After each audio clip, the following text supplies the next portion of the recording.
pleasure to be here. Thank you, Charles.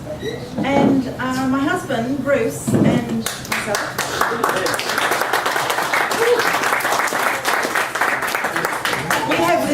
We came to Kyoto 28 years ago, and it's been wonderful. It's been amazing living here. So we've lived in Kyoto, Shiga Kyoto, and Kyoto has been our home. And we will be leaving our oldest son here, Jonathan, so he'll still be around.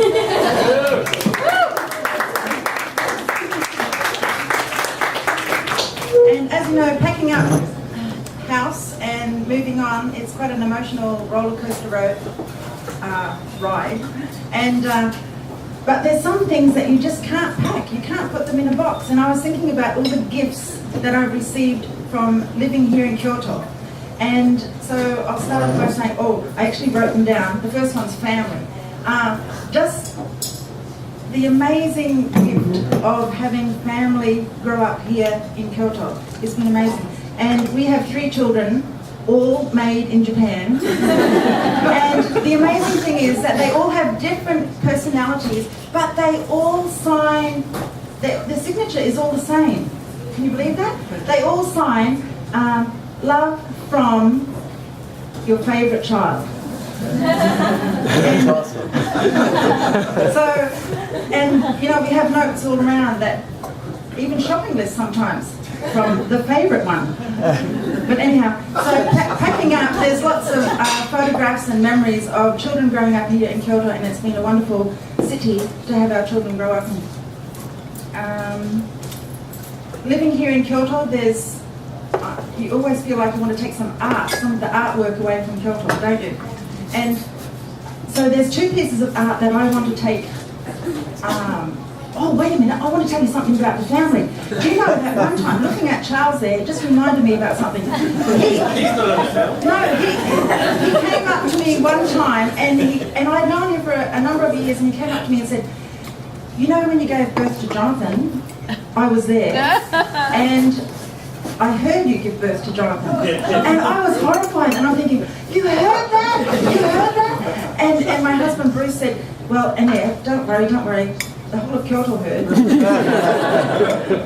But anyhow, yeah, moving on to the artwork though.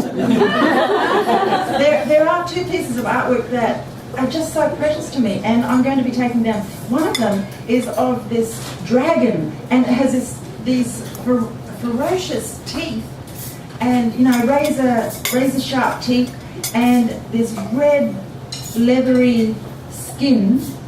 And then the other drawing is of a monster, this heavy, mean monster.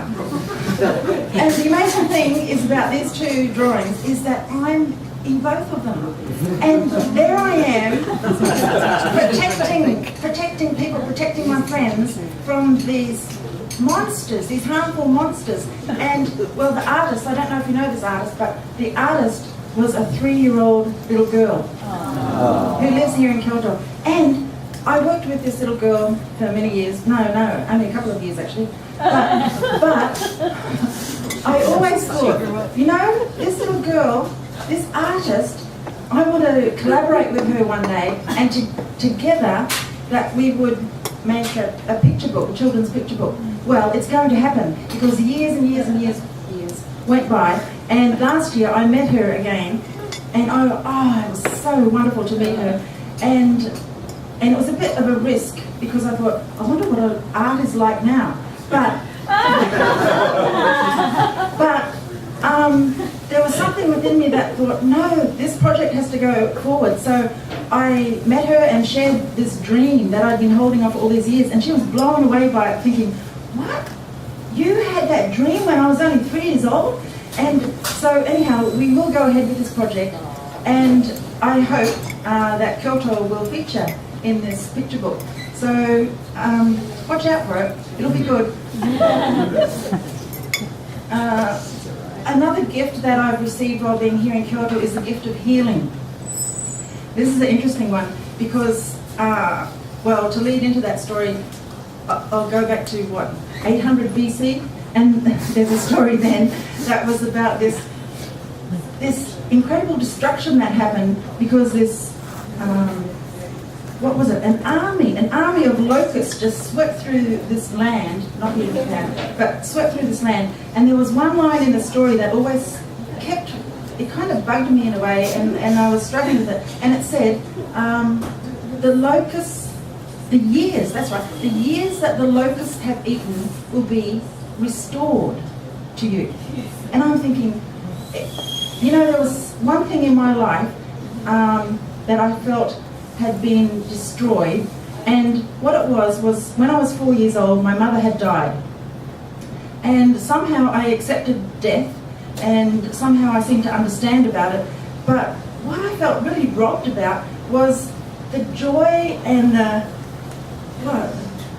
the spontaneous laughter and all the fun that a 4-year-old child has and knows and lives. And so somehow I felt that, you know, I was kind of robbed. And I was thinking about that one line. How could years, something that's gone by, something that's passed, the years of a 4-year-old child, how could that ever be restored to someone? No, it can't happen. But then I came to Kyoto, and this amazing thing happened, because every single day for 9 whole years I was working with 4-year-old children, and every single day I knew the intense laughter and joy and spontaneity of these 4-year-old children, and I felt like, wow, it really happened for me, that those years that I thought were lost and kind of destroyed somehow, no, it came back to me tenfold. And so, you know, I think, yeah, Kyoto has been a real place of healing for me. The next thing that I want to take with me is the gift of true friends. True friends. You know, here in Kyoto, oh, I look around the room and I even see some of them. But there was one friend, for instance, that said to me, Annette, you know that I would walk 1,000 miles for you. And, whoa. But when I looked at their life, I felt, you know, I feel that friend really did walk 1,000 miles for me. And then there was another friend, and I just laughed. I laughed when they told me this. They said, Annette, if you needed it, I would even eat a table tennis ball for you. And I'm thinking, what? And I'm thinking, I don't think I will ever need anyone to eat a ping pong ball for me. But at the same time, I was incredibly humbled to think that people would do even crazy things for me. And I've known, you know, there's been other situations in my life when I've had people of high standing here in Kyoto say to me, Annette, if you need me, I will come and stand in court and testify for you. And I'm thinking, wow. Well, I never took up the offer because no, they wanted to.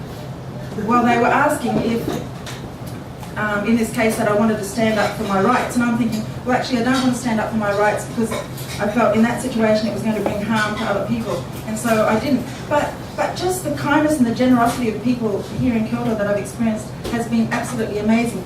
And I think of the sacrifices that people have made, the generosity of people.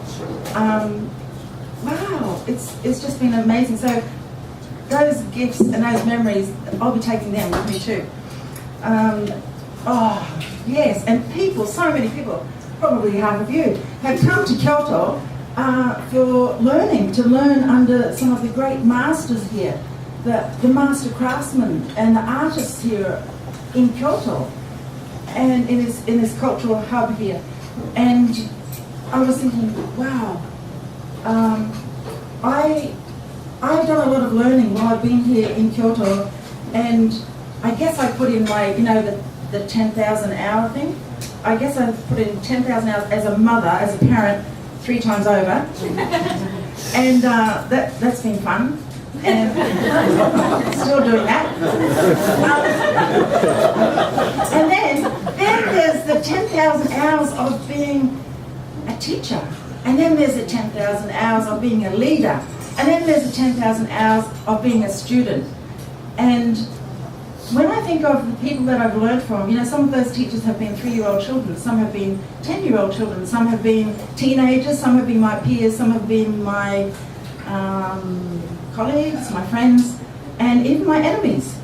And it's been an incredible journey of learning here in Kyoto, and so I take that learning with me.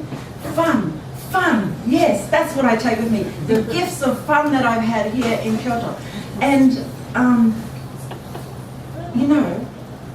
there was one Christmas present, and I think it must be almost one of the best Christmas presents I've ever received. And what it is this little tin. I'm going to take it with me. It's a silver little tin with this lid, and you open it up, but yeah, there is more. You know what? The story starts with in the school that I was working in, we had Santa come in, and Santa came in, and well, this particular year, Santa came in, and he arrived a little bit flustered, and he said, "Oh, I've just arrived. I've just come from my AA meeting," and I was thinking, oh, well, this year's going to be a good year because the previous Santa that we had, he split his trousers, and I'll never forget that because we had to get duct tape, and while he's still wearing the red trousers, fix it up, and yes, well, it was a little bit awkward, but this year we're thinking, no, this is going to be great. And so here's Santa, and he's talking to this group of children, and he says, and the children have their eyes wide open and looking at Santa, and then Santa says, yes, there was only ever one time that I couldn't give a gift to a person, to a child. It was this bad boy, and he did bad things, and I couldn't give him a gift, but that was only once, never ever again. And then a child put up their hand and said, what was it that the bad boy did? and then Santa hesitated just for a second, and then he said, well, it was just bad things, like putting beans up his nose. But then it was really quiet, and then all of the children, every single one of them in the room, stretched out their arm, and it wasn't to raise their arm to ask a question. No, it was to swing their arm around to point at one little boy. And as they did that, they all said, it was him! And I was thinking, oh no, how's Santa going to get out of this one? He'll need more than an AA meeting, and I'll have to do damage control after this one. So it was amazing. This little boy, he lifted up his head and he looked straight into the eyes of Santa, and he said, they're right, it was me, I did it. And it was just, I'll tell you, by the end of that morning we had heard so many stories about beans up noses, and that Santa and I almost fell down the stairs on our way back downstairs, but anyhow, but the thing was the tin arrived at my house a few days later. And inside the tin were beans. It was amazing. But there were instructions there. One packet of beans, every single red fat bean had a toothpick through it, so that it was easy if beans got stuck up noses. And the second bag of beans, it was incredible. These beans, but every single bean had a string threaded through it. If any of those nasty beans got stuck up your nose. And so I just laughed and laughed. And sometimes it's something really simple, but just the story behind it, it's like, I'm going to take that tin with me. That tin has to come. So it's just a reminder of the fun times and had here in Kyoto. And let me see, this is the last thing I'm going to say, and this was Yeah. Well, here in Kyoto, there were, I guess, being a leader, I was an educational leader for 10 years, and then prior to that I was leader with my husband with a mission group. And so there's been a lot of years of leadership, and crazy things happen when you're a leader. You know, sometimes it's like someone puts a big sticker on your back and beware, authority figure here. And so, but in leadership, it just so happens that at times, you know, enemies kind of come, and there's always a villain in the story, isn't it? And one or two villains at times. And so, and I think that sometimes I might be the villain in somebody else's story. But I think of Kyoto as being a place where I've had incredible friends, but I've also had passionate enemies. But you know, the good thing is that through my relationship with those people, I have been pushed in many instances to really good places, and to places that I probably wouldn't have gone myself. So, and I was thinking about, I've always said, I've known too many people who left Kyoto City bitter or broken, and I never want to be one of them. And so, yeah, that I don't want to be. But I was thinking about, okay, where I'm at right at the moment, and I feel like it's been a half-time period in my life. And half-time, you know, football? In Australia we have four types of football. We have rugby union, rugby league, soccer, and Australian rules. For 4 years of my life, in a previous chapter, I worked for Australian Rules Football League. And I worked with the Secretary of the Australian Rules in Queensland, and my job was to look after